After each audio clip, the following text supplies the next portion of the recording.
Welcome back into the locker room. I'm your host, Will Kronsberg, joined this week by Connor Fischer. And Connor, we're going to talk a little bit of American League baseball as we're just over a week away from opening day.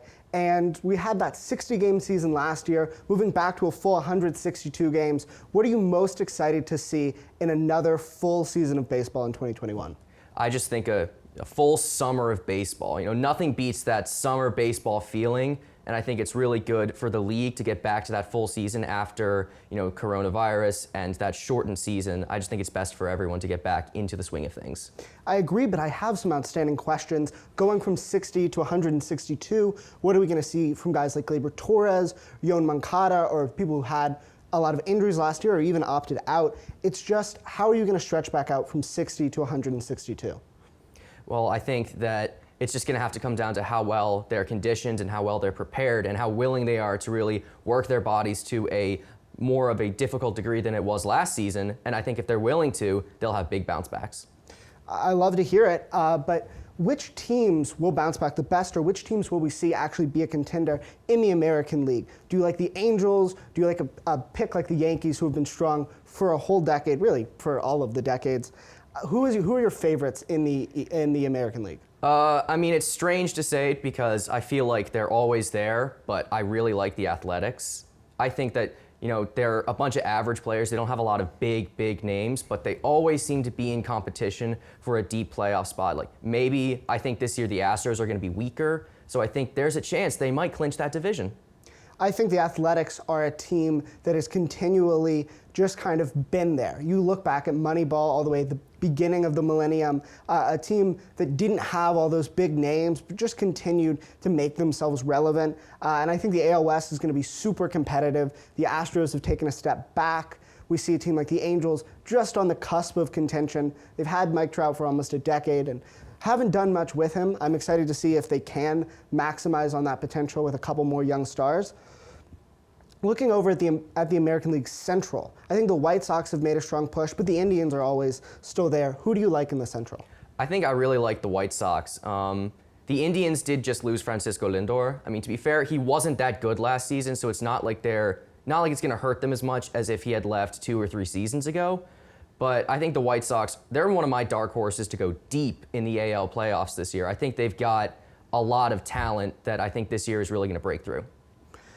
I like the White Sox from a perspective of they have young stars. They have an Andrew Vaughn to pair with Jose Abreu, who just won an MVP, Yoan Moncada coming back, Yasmani Grandal behind the plate, and a couple of good pitchers. And I alluded to it earlier with the Yankees, but the American League East, is that going to be a runaway division this year? Do the Yankees have that one locked up, or a team like the Rays still relevant, maybe even the Blue Jays? It's strange because if the Yankees are healthy and everyone on that roster is healthy, they're a World Series team, hands down. They can mash better than anyone in the sport. The problem is they're never healthy. Like half the team was on the injured list last season. So if they can pull it together, they run away. But if they can't, I think a team like Toronto or the Blue Jays or even the Marlins or even the Red Sox could potentially take that division.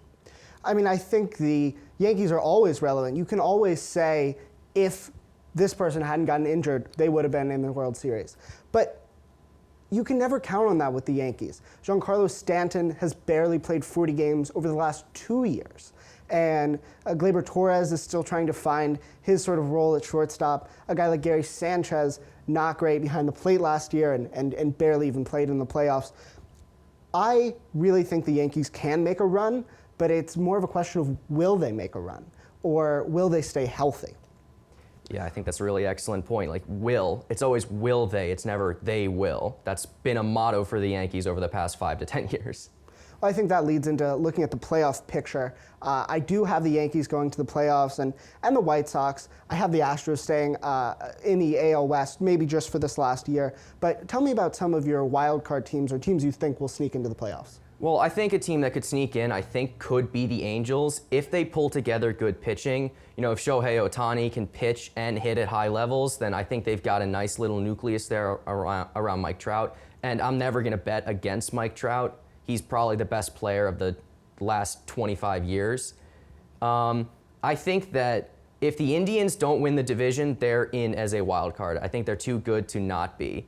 And it's strange to say, but I think the Red Sox might put together a good enough team to just sneak in, if barely, but I think they've got that potential.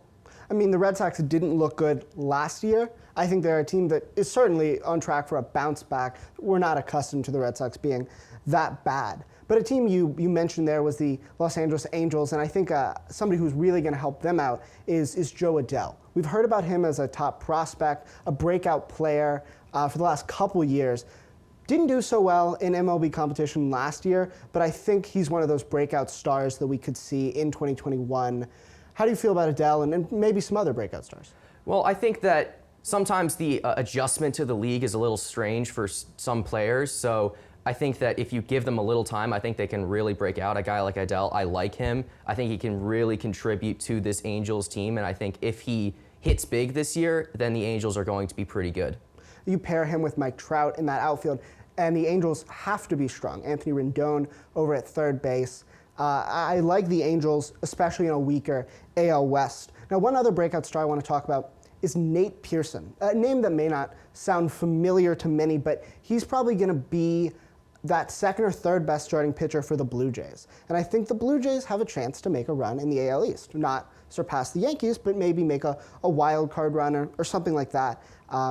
Behind Ryu, who's been a really strong pitcher for them and for the Dodgers the past couple years, the Blue Jays don't have a lot of pitching, so I like Nate Pearson in that role. Now I want to talk about some more established players and possible MVP candidates. It starts with Mike Trout. That's an obvious one, but who else do you like as a possible AL most valuable player? Well, I think DJ LeMahieu on the Yankees had a really strong stretch last year where he looked like he might actually win that MVP award. I think if he continues on that stretch over a full season, I think he could definitely be up there along with Trout to win that award. And then the White Sox, I think it was Abreu. I think he won last year. I think he's definitely on my short list to win it this year again, to repeat. I think your MVP is going to come from one of three places. We talked about Mike Trout with the Angels. I think one of his teammates, Shohei Ohtani, provided he can both pitch and hit, being by far the most notable two-way player in the MLB in the last two decades. Or the Yankees. Aaron Judge is really strong. DJ LeMahieu, like you mentioned, if they can stay healthy, those are two players that will have a huge impact on the MLB. And one other place I want to look, not a team but a division, is the AL Central. You mentioned the reigning MVP, Jose Abreu, but Jose Ramirez of the Cleveland Indians. That's a player I like. The Indians, they don't have Francisco Lindor anymore. They traded away some of their pitching, like Corey Kluber, who went to the Rangers and now to the Yankees. But Ramirez is kind of that last guy standing on the Indians, and nothing says most valuable like when you're the best player on the team that's kind of devoid of talent. Yeah, you make a good point. I mean, I think that's also a really good feel-good story. You know, the last guy standing on an Indians team that, you know, has been one of the better teams of the last 5 to 7 years.